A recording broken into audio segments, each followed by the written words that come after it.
Hello everyone, my name is Patricia Rocco and I'm going to present my paper with the title, Telerehabilitation for Patients with Cancer, a Scoping Review. So as we know, cancer is a worldwide public health problem and is the second leading cause of death in the United States.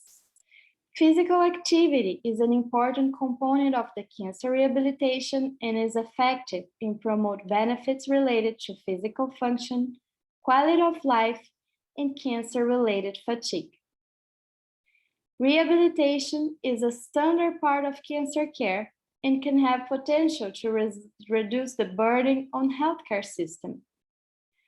Telerehabilitation has been studied in this field and it was considered highly cost-effective. So remote telerehabilitation has been implemented for different diseases with positive results. But on literature, there is a lack of studies that evaluate the approaches used for cancer patients. So the aim of this review was to identify studies with telerehabilitation for cancer survivals, understand the technology used, exercises and outcomes with this type of treatment that has a potential to grow. So the methods of this scoping review was conducted using the methodological framework of Arksey and O'Malley with the 5 major steps, which were 1. Identify a research question. 2. Identify relevant studies. 3. Evaluate and select studies to be included. 4. Chart the data. And 5. Collect, summarize, and report the results. So the goal of this scoping review was to identify the best telehealth technology and exercises for patients with cancer.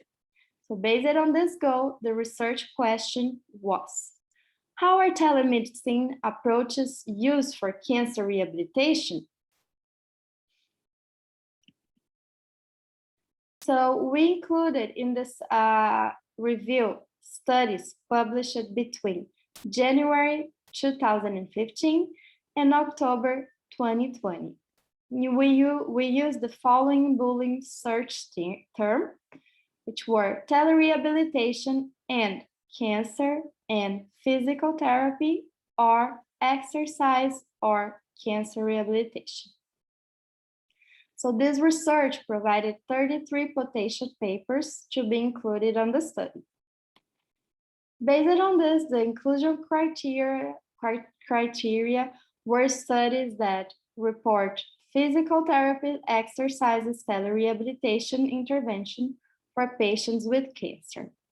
The exclusion criteria was systematic reviews of studies and meta-analysis, no physical therapy treatment described on the study, and studies with physiological treatment, also studies with no pre and post outcomes.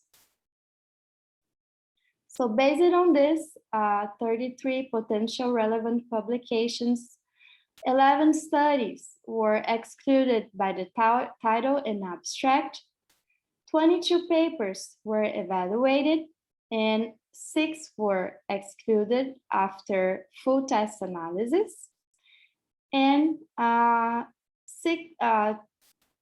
16 studies were included in this review.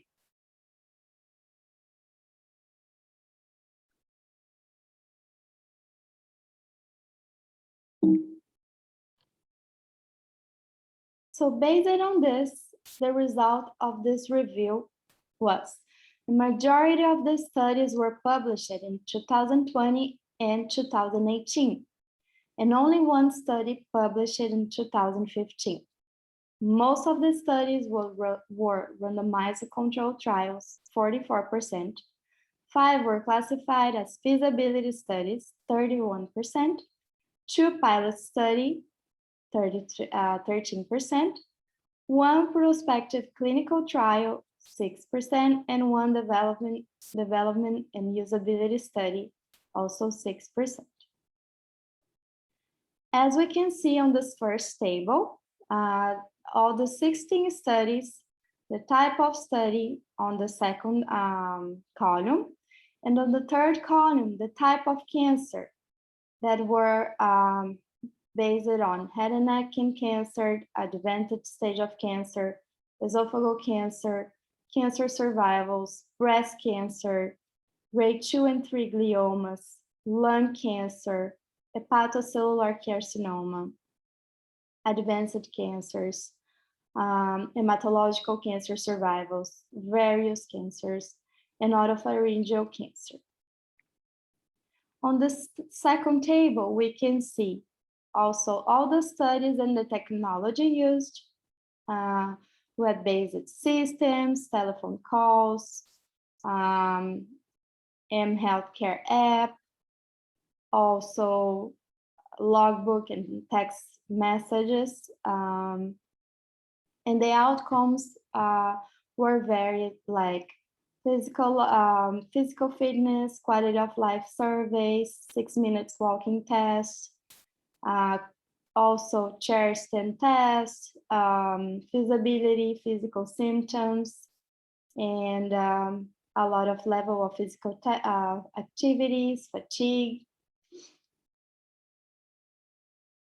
So what we found, the major findings were that exercises with telerehabilitation for patients with different types of cancer can improve functional capacity, cognitive functioning, quality of life, reduce of pain and hospital length of stay, improvement of fatigue, physical well-being, emotional well-being, anxiety, improvement in absolute VO2 peak and BMI, improvement of affected and non-affected side hand grip, abdominal, back, and lower body strength, physical fitness, systolic blood pressure, improvements on diastolic blood pressure, waist guard, mental health, social functioning, general health, and improvements on measurements of strength and endurance.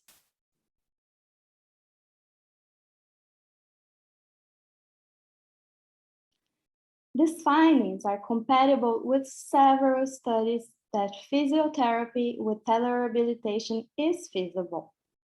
The systematic review with meta-analysis from Egmont et al. Show that telerehabilitation in surgical populations is feasible and also increase the quality of life. Also, exercise is beneficial before, during, and after cancer treatment across all cancer types, and for a variety of cancer-related impairments. We found out also that moderate to vigorous exercises is the best level of exercise intensity to improve physical function and mitigate cancer-related impairments. Therapeutic exercises are beneficial to manage treatment side effects, may enhance tolerance in cancer treatments, and improve physical outcomes.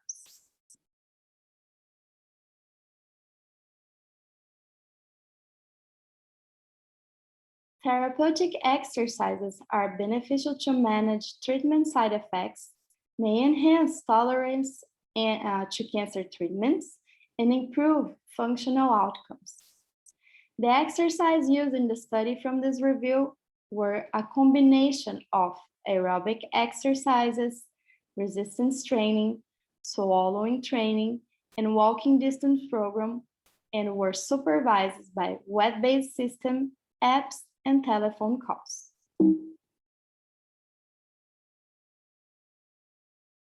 So in conclusion, this review indicates that telehealth exercises for patients with cancer are beneficial and feasible, but mixed methods are frequently used for the study design, technology, exercises, and outcomes.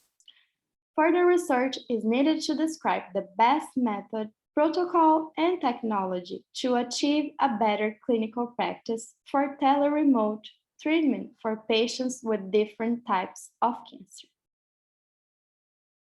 Thank you. This is my email. If you have any questions, please contact me.